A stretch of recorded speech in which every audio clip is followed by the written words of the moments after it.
ನಮಸ್ಕಾರ. ನಿಮಗೆ ಏನು ತೊಂದರೆ ಇತ್ತು?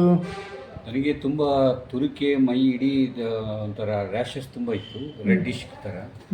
ಅದು ಬರ್ತಾ ಬರ್ತಾ ಎಲ್ಲ ಬಾಡಿಯ ಹಿಂದ್ಗಡೆ ಎಲ್ಲ ಬರಲಿಕ್ಕೆ ಶುರುವಾಯಿತು. ಕಾಲು, ಕೈ, ಎದೆ, ಆಮೇಲೆ ತಲೆ ಕೂದಲು, ಆನಂತರ ಹೊಟ್ಟೆ ಭಾಗದಲ್ಲಿ, ಎರಡು ಕೈಗಳಲ್ಲಿ, ಕಾಲುಗಳಲ್ಲಿ, ಪಾದದಲ್ಲಿ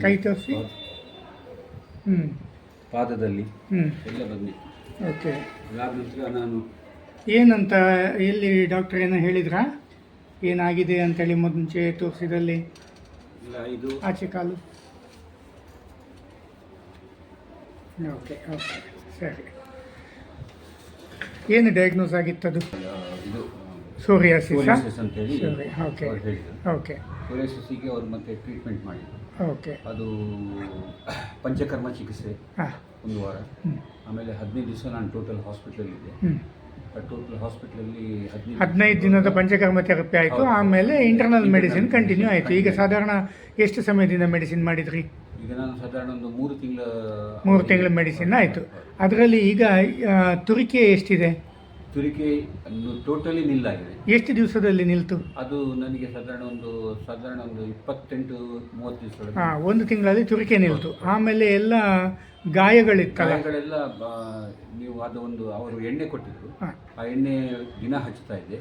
ಅದು ಹಚ್ಚುತ್ತಾ ಅದು ಕಂಪ್ಲೀಟ್ ಗುಣಮುಖ ಬಂತು. ಅದು ಇದರೊಟ್ಟಿಗೆ ಸೈಮಲ್ಟೇನಿಯಸ್ಲಿ ಮಾತ್ರೆ ಅದು ಸಹ ಹೋಯ್ತು. ಟೋಟಲ್ ಈಗ ಸ್ಕಿನ್ನಲ್ಲಿ ನಿಮಗೆ ಎಷ್ಟು ಪರ್ಸೆಂಟೇಜ್ ಉತ್ತಮ ಆಗಿದೆ? ನನಗೆ ಸಾಧಾರಣ ಒಂದು 80-85%. ಈಗ ನೋಡುವಾಗ ಇವತ್ತಿಗೆ ನೋಡುವಾಗ 90% ಗುಣ ಆಗಿದೆ. ಈ ಸೋರಿಯಾಸಿಸ್ ಪೇಷಂಟ್ಗಳಿಗೆ ನೀವು ಆಯುರ್ವೇದ ಟ್ರೀಟ್ಮೆಂಟ್ ಮಾಡಲಿಕ್ಕೆ ರೆಕಮೆಂಡ್ ಮಾಡ್ತೀರಾ? ಖಂಡಿತ. ನಾನು ಅದರ ಬಗ್ಗೆ ನಂತರ ಎರಡು ಮಾತೇ ಇಲ್ಲ. ಇದ್ರ ನನಗೆ ಒಂದು ಆ ಡಾಕ್ಟರ್ ನನಗೆ ಒಂದು ದೇವರು ಇದ್ದ ಹಾಗೆ ಆಗಿದೆ.